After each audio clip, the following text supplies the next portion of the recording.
Outer Banks Season 4 Part 1 is finally on Netflix, and I have a lot to talk about it. Especially that reveal at the very end will haunt me for days, that's for sure. So, are you ready for a crazy ride that is filled with a bunch of plot twists, adventure, romance, and drama? Then let's dive in! In the final moments of Outer Banks Season 4 Part 1 Episode 4, the Pogues are under serious pressure from law enforcement, with Sheriff Shupi closing in on JJ after a series of risky moves. JJ has been dealing with the fallout of a confrontation with the Cooks, as well as being questioned about the mysterious death of a man who washed up on the beach. Though he denies involvement, the sheriff orders surveillance on the Pogues, adding to the mounting tension. As the crew prepares to make their next move, JJ works on fixing their van, Twinkie, while the group tries to stay one step ahead of the law. With the sheriff keeping close tabs on them, it's clear the Pogues are in more trouble than they've faced before. Meanwhile, Rafe is entangled in shady financial dealings, having signed a wire transfer that puts him in a precarious position. His quest for redemption seems misguided, as he remains caught up with unscrupulous partners. Although he attempts to make amends with those close to him, including Sophia, it's evident that Rafe is struggling to see the warning signs. This storyline highlights Rafe's ongoing battle between villainy and redemption, with Part 2 likely to push him further down one of those paths. I can't believe I'm saying this, but Rafe's storyline is one of the ones that I'm most excited about. Rafe's storyline offers a glimpse of a possible reconciliation with his family or a deeper descent into chaos, and his actions could have a lasting impact on the Pogues and their treasure hunt. I honestly cannot wait for it. But let me know what you think of him. The Pogues are laser focused on their treasure hunt, searching for clues to Blackbeard's hidden riches.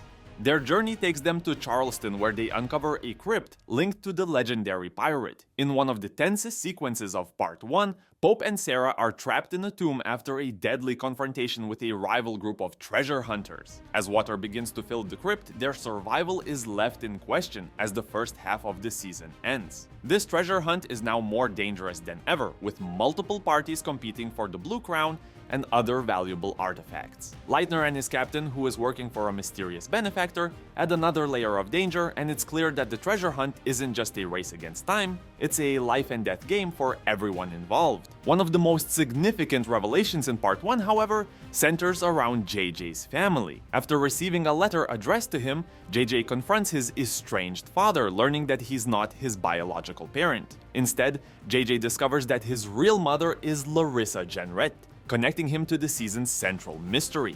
Okay, this was the part that I got most excited about this season. I literally could not believe the twist, did not see it coming whatsoever. But let me know what you guys think of it. One thing is clear, JJ's struggle with his newfound lineage will undoubtedly play a pivotal role in Part 2, as he comes to terms with his place in the larger story. His decisions moving forward could impact not only his future, but also the group's ability to stay united. While the Pogues deal with external threats, John B and Sarah's relationship faces its own challenges. John B envisions a future together, talking about settling down and starting a family, but Sarah isn't ready for that level of commitment. This tension between them shows that even though they've been through a lot together, their visions for the future might not align perfectly. As they head into the second half of the season, we can expect this dynamic to be further explored. With both characters having been central to the series since the beginning, any fractures in their relationship could have significant consequences for the entire group. Personally, I really like the Leitner as a character. I feel like the introduction of Leitner and his captain adds a fresh layer of danger for the Pogues. These two characters are ruthless in their pursuit of the treasure,